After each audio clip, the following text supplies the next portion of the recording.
Did you know that AncestryDNA keeps changing your ethnicity estimate? Weird, right?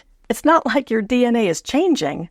So why is it that you're 40% Swedish when you take the test, but only 5% Swedish 6 months later? It can feel like they're making this up.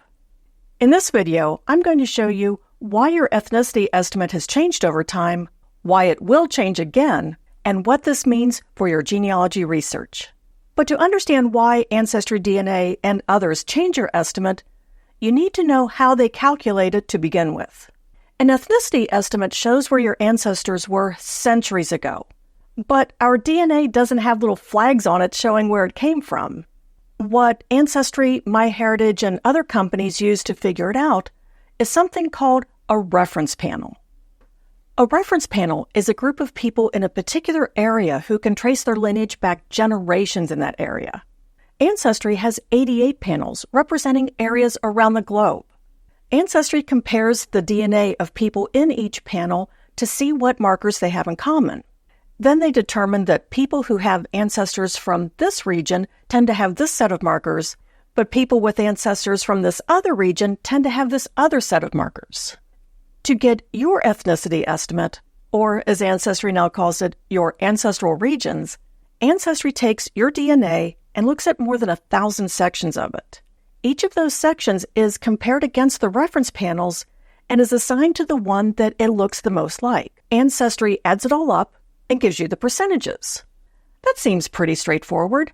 Boom, it's done. Except it isn't. When I took my AncestryDNA test back in 2018, I was 45% Ireland, Scotland, Wales, 19% Scandinavian, and all the way down to 2% Europe South, which was basically Italy and Greece. Today, I'm 41% just Scotland, at most 6% Scandinavian, and Europe South is completely gone. Goodbye, ancestral tour of Italy. So what the heck is going on? Think of an ethnicity estimate like an old map, like this one from 1520. It's supposed to be part of North and South America, and you can see something that resembles Florida and the Caribbean, but I don't know what is going on up here. Obviously, North and South America didn't look like this in 1520. But this was the map maker's best interpretation of it based on the information that he had. As map makers gathered more information, they could make their maps much more accurate. It's the same with ethnicity estimates.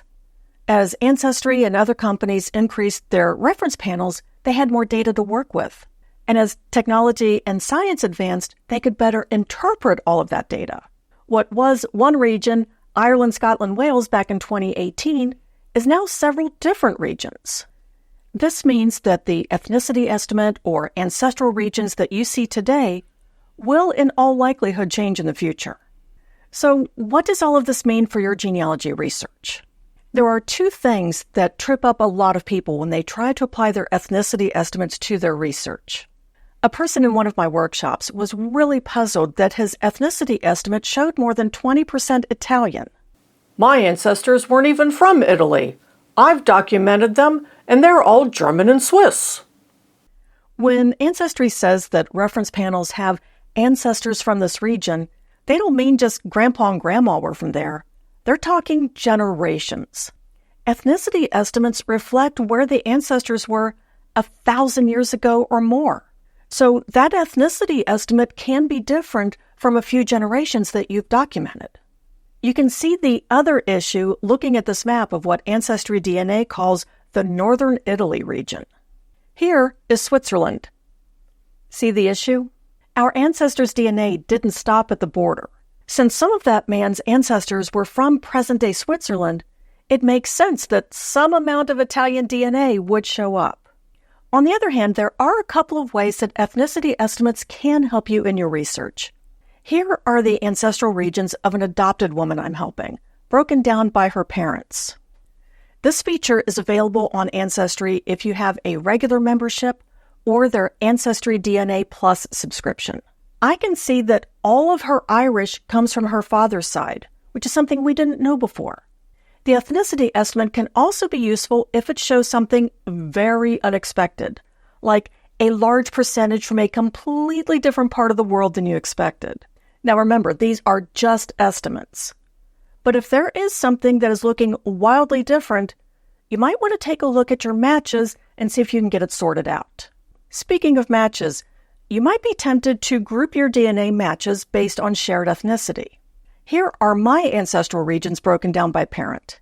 It would be pointless of me to try to group my matches based on who has England and Northwestern Europe, since I get so much of it from each of my parents. There are much better tools for working through your AncestryDNA matches, including a feature that is part of Ancestry's Pro Tools package. It's been helping people break down some difficult DNA brick walls. Click on this video to see how you can apply it to your own DNA challenges.